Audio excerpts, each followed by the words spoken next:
vous ne m'avez pas répondu sur l'affectation des unités de force mobile.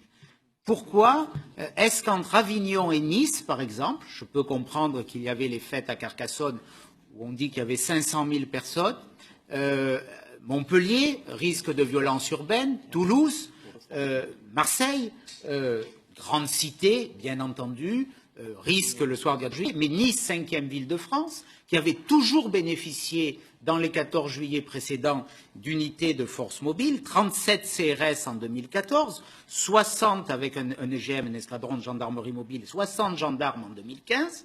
Pourquoi, cette année, l'affectation, l'arbitrage, que se passait-il, Madame la directrice, à Avignon, pour que l'unité de force mobile soit à Avignon et ne soit pas à Nice? Voilà, je voudrais que vous reveniez sur ce point.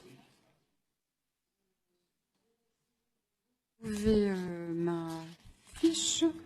Donc, nous avons effectivement Montpellier, nous avons effectivement Marseille, nous avons effectivement Carcassonne. Pardon. Montpellier, c'était le... Alors, nous avons à Marseille un risque de violence urbaine dans les quartiers nord.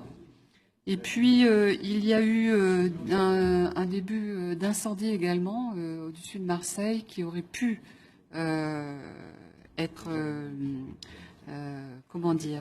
nécessiter des forces mobiles. On a Toulouse, même motif de trouble à l'ordre public qu'il y avait eu dans les années précédentes.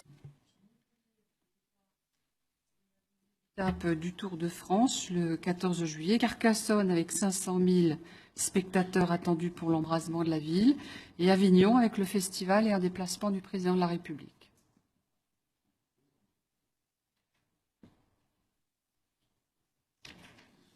Pourquoi dans le rapport n'était pas précisée l'affectation d'Avignon, alors que vous l'avez fait pour les 4 autres villes?